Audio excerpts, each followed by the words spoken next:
Hi, I'm Jason Alster with another show of Meet the Author, and today we have Michael Kilday. Michael wrote the book, Truth Never Changes, Earth Changes. To assist in finding the truth, human beings created prophecy. Is prophecy equal to truth, or is it an estimation of it? According to the sources of prophecy, the world as we know it will end on 12/21/2012. The faithful believe they will be raptured into heaven beforehand, and it is only the unfaithful who will suffer through the tribulation.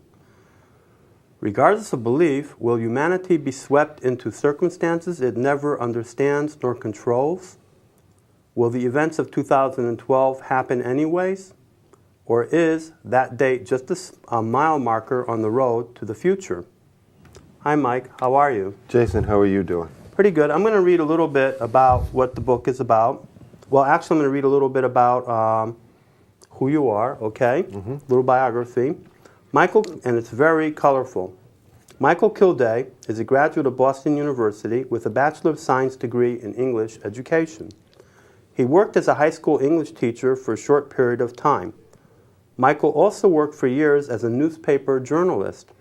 For the past 31 years, he has worked as a software engineer for a large northeastern health insurance company. As a journalist, he wrote about news items that covered specific social issues and concerns of local interest in a succinct and targeted manner. Michael now writes more substantially on these social issues and concerns in an effort to help others to understand the more complex and substantial problems that face our world today. One of those topics encapsulates his experience as a citizen of Woodstock Nation, as one who embraced the 1960s counterculture. Other topics of interest have centered upon ecological concerns, a memoir of his formative years as a hippie dissident, a venture into the clandestine world of cult mysticism and Gnostic spiritualism, and contemporary political observations. Wow. Okay. Run the gamut, Jason. Run the gamut. Well, let's ask a little bit of question about your book, okay? Okay. I think the book is really well written, and we're going to have some examples to read to our audience. But before that, when I was reading the book, I thought that it was a little bit like a science fiction novel, as if it was written by Isaac Asimov. Were you an avid science fiction reader? And if you were, what favorite stories? Am I correct about the style of the book? The book does have science fiction aspects to it, mainly because people look at mediumship, channeling as it's known today, as being out of the science fiction genre, like it's not real. And so, I can understand how people would take that view toward it.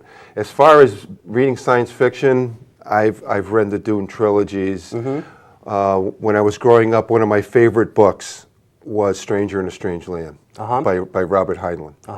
I tried to read Stranger in a Strange Land, and I couldn't get into it, but I myself liked the Foundation series of Isaac Asimov. Your book talks about prophecy in the year 2012. If anything in history seemed like a year for doom, I think 2012 really does with the Iranian nuclear crisis. What advice would your book have for that? Well, first of all, when you read the entire book, you realize that spirit, and I'll simply call the voices coming from the other side as simply a spirit, never put a date on any of the predictions. So they happened 30 years ago when I went to see Elwood Babbitt in 1979, and really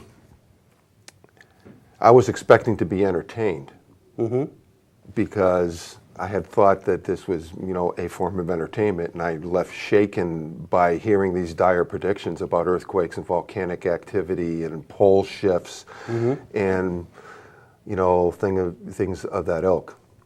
So I really approached it using my journalistic background as a news story. As a news story. Did the research and came to the conclusions that I did in the book. Well, who should read your book and why? I think that anyone who seeks knowledge, they simply don't want to take things simply on faith, simply on something that they've read out of a book and they assume to be correct. It is always wise to learn about your subject matter, know what you're reading, know what the influences were of the people who wrote the words. I think that's the best message I could give to anybody. I notice as an author at book signings that you have lively discussions with the people coming to your table. What are people thinking of when they approach you? What issues do they have with the future of the earth? What are you hearing? Most of the people, I had one person at the Big E 2 years ago, right after the book came out. Tell everybody what the Big E is. The Big E, well, I belong to the Eastern States Exhibition. The Eastern States Exposition, we have a bookstore. And my wife and I man the bookstore, and we timeshare for authors. A person came up to me and looked me in the eye and said, "Are you a prophet?"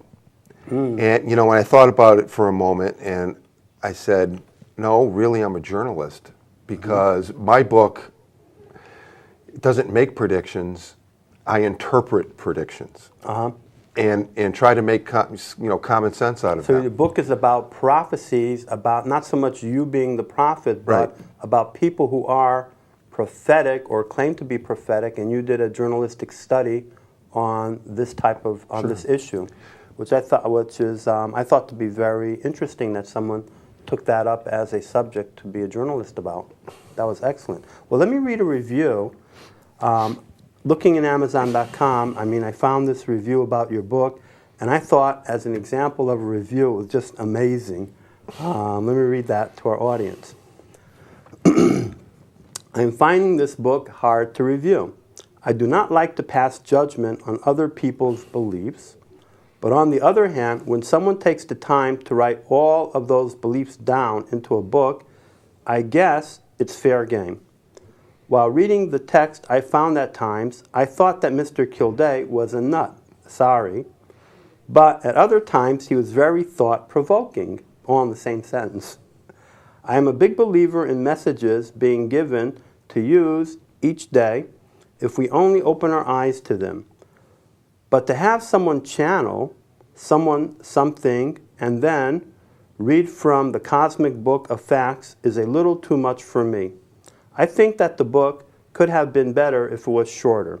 I find that sometimes we can get ourselves into trouble by saying too much and sounding preachy. Regardless, I was in full agreement at times with Mr. Kilday, and at other times we were on different sides of the road. I give 5 stars when we agree, and 1 star when we don't. So I guess that leaves us in the middle with 3 stars. However, the book did make me think, and I like books that make me think. 1 more star. I love that part. He was a character. Did you know the reviewer? Yes, I had met the reviewer at a book signing. Oh, okay. In Massachusetts. He is an author himself. So that brings up an issue that one time we talked personally, that sometimes you don't know the people who buy your books, but sometimes you have the opportunity to get to know the people that buy your books. And that's one of the fun things that an author has when they do book signings. Personally, they get to see their audience and meet them, and maybe later on see the review. As you know, Jason, there's no greater feeling than to have someone look you in the eye say that I loved your book. That's great. That's cool. So I wanted to, let's read a piece. Well, before we read a piece, let me ask a couple more questions. Sure. I want to read an example from the book. What does your book have to say maybe about the global warming issue? Prophecies of doom. Global warming was not discussed per se, but what was discussed were changes in the earth that would be noticeable, those including weather. Right. But the people with global warming would have brought up the same issues and used the same sources as you did. I do not look at it as global warming. I look at it as climate change. Okay. Because when, as you know, nature is in balance or not in balance, or it's always seeking balance. Therefore, where it is cold in one place, it is going to be hot in another. Okay. And really, global warming was brought to everyone's attention only because the global average over a period of time showed to be warmer. Therefore, they made a wrong assumption that global warming was important and not climate change, and not climate changing all over the world. But you do bring up, and that's the title of your book, Truth Never Changes, Earth Changes. And I did notice in your book that you describe astrological and physical changes that happen to the Earth over periods of time. Like you talked about, the wobble of the Earth has changed. So what are some of the changes that as a journalist or a researcher you were getting into? You talked about the sunspots.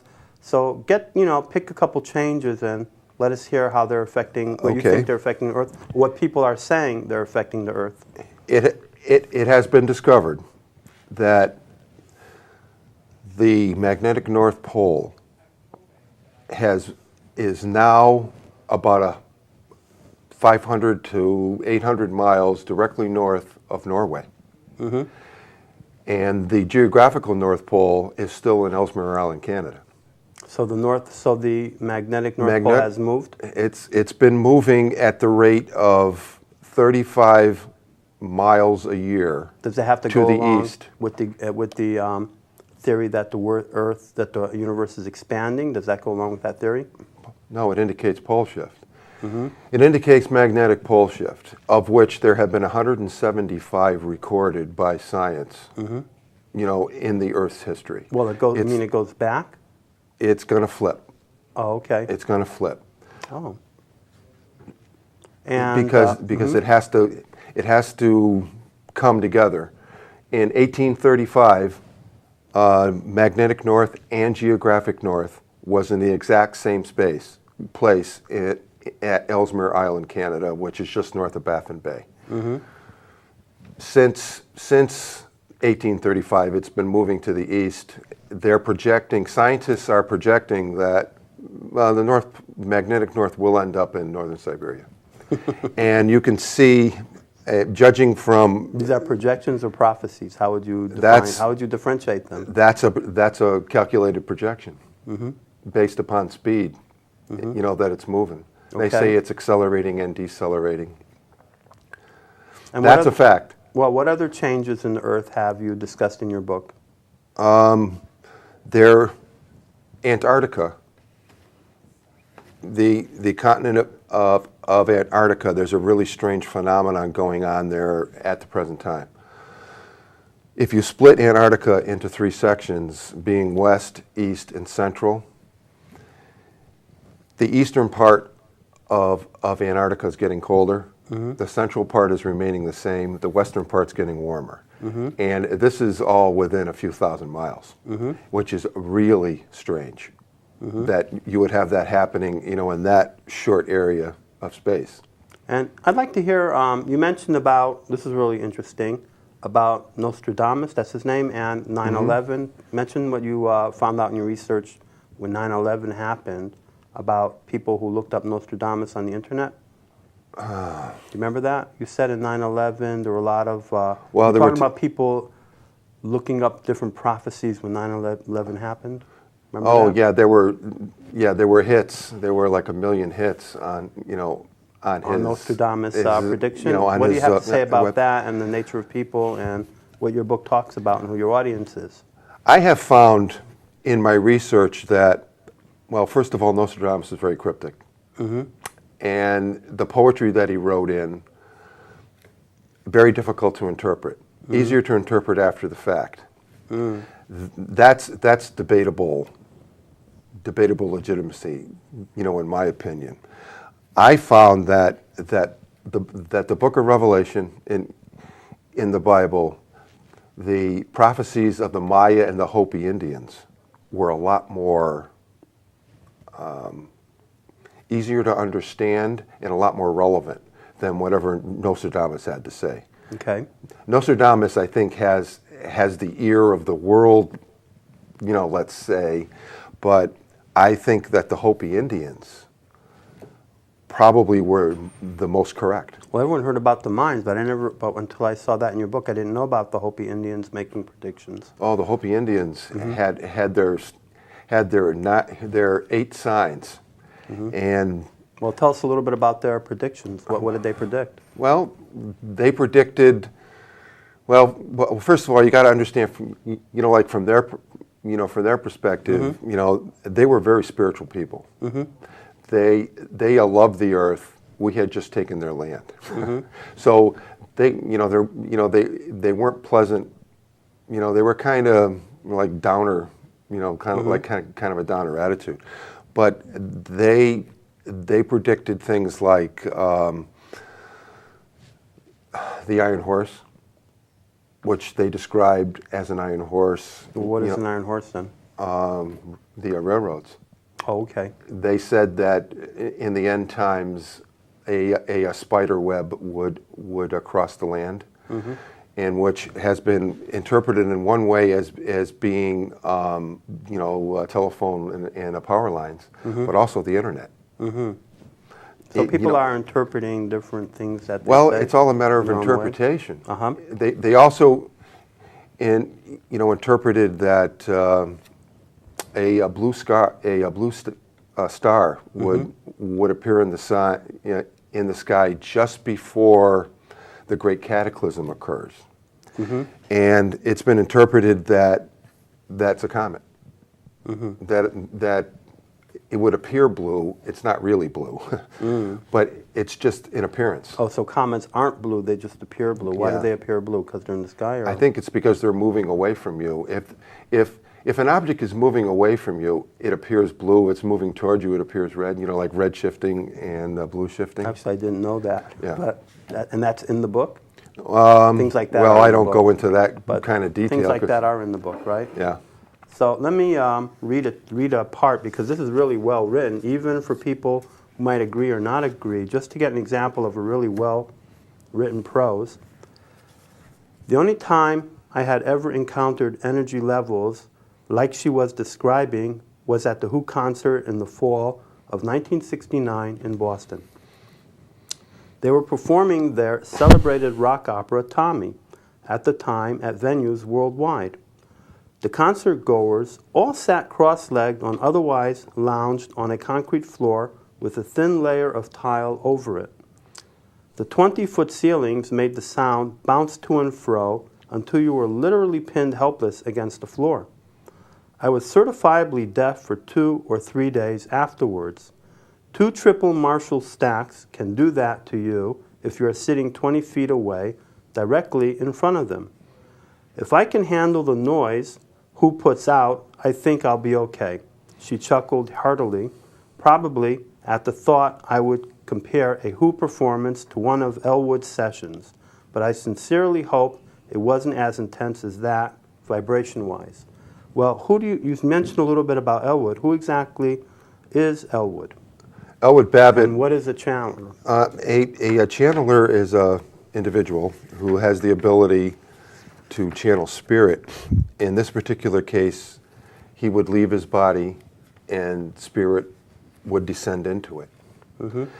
And Elwood, there's 6 to 8 books, I think, were written about him and his channeling sessions. And he had channeled all of the greatest personages of all time, including Jesus and Vishnu and St. Luke, to name a few. And he had quite a following back in the 70s and 80s. And he kind of, as he got older, he died in the year 2000, I believe. He was living in the state of Maine. But he was trained as a channeler. And what exactly is a channel? It's something I've also heard and I've seen, but maybe for the audience, explain it. Well, he goes into a trance. He's a medium. You've probably seen a lot of mediums who consider themselves to be intuitive, which means they stay in their body and they listen to spirit. He actually leaves his body, and spirit enters it. I just have to take my word for it, I guess. Okay. Spirit just enters his body and speaks through him using his body. Okay. Would that be the same thing as what's in a seance? Is that a channeling, or is that something different? I would think that a seance is more intuitive, where the person who's given the seance talks to whatever spirit enters the area. They are conscious when they're doing it. You can't be conscious after you've left your body. So you're not conscious of anything that happened. Okay. So let's read another chapter, another paragraph. As soon as I settled into the armchair facing Elwood and the tape recorders were running, I buckled myself in for an amusement park thriller ride.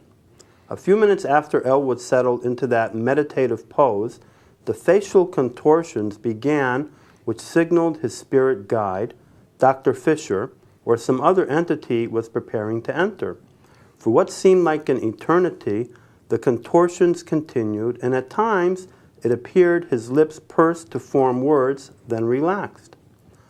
Elwood's body shifted to the right, then to the left, as if someone was trying on a new suit of clothes. While his body went through its gymnastic routine, my palms were beginning to sweat. As I patiently waited for the session to commence, I was actually trembling with anticipation. Whether the chills that went up my spine were an expectation of what I longed to hear or feared to hear, I couldn't say. I was poised to hear something earth-shattering, but I was prepared to settle for anything tangible which would have made the trip worthwhile. My task, I felt, was to observe and report, even if the only one to hear this report was to be me. I was determined that my fact-finding mission was going to culminate in some kind of event which could be considered as a defining moment for me. As yet, I can only imagine what it would be. When Elwood's preparation exercise ceased, the reading began with Dr. Fisher introducing himself as Elwood's spirit guide. That is really well written. What do you have to say about, well, the Egyptians, and maybe, some people believe that aliens helped the Egyptians understand how to do the pyramids? What does your book have to say about that? My second book talks very much in depth about the Atlanteans and their connection to Egypt. Whatever information on this subject was on the earth, it was consumed by the destruction of the library at Alexandria. No one could ever know for sure. You think that information was there? Yes. Yes, I do. I think that... What makes you think that? Because there were certain individuals like, past historians like Plato, who indicated that, as well as, Hermes Trismegistus, who purportedly wrote 40,000 books in his lifetime, all of which were contained there. I did quite a bit of research on Hermes, of the information that could be found, and found that he was an incredible magician, also considered to be a god by the Egyptians, called Thoth, and he was their great teacher. Okay. And one last quick, before we sign the book, what do you have to say about the Mayans and the 2012 prediction? What exactly was their prediction for 2012?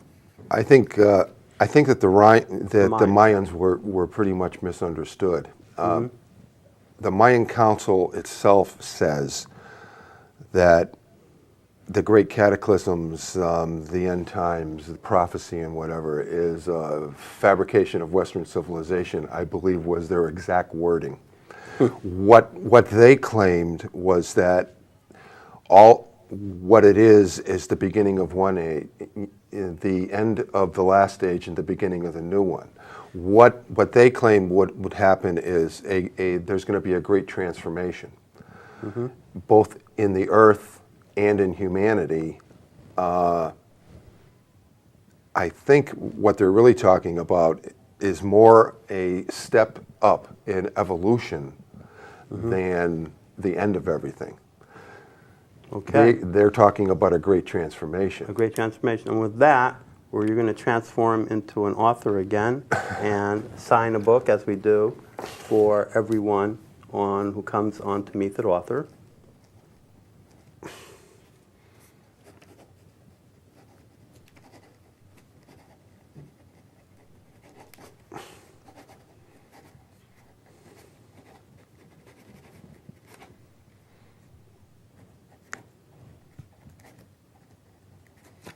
And this is a very interesting topic, and I appreciate you being on the show, and maybe you helped you get your word out there a little bit as an author. Well, thank you for having me. I hope that we can continue this again, because I think there's a lot more to say, on the second book that we just didn't have an opportunity to talk about, because there's a lot of ground to cover here. And I found the second book actually to be much more satisfying philosophically. Well, if people call in and they write up on the internet site and whatever, and they say, you know what, we want to hear more, we'll definitely have you again as a guest. Thank you. That's a fair trade. Thank you.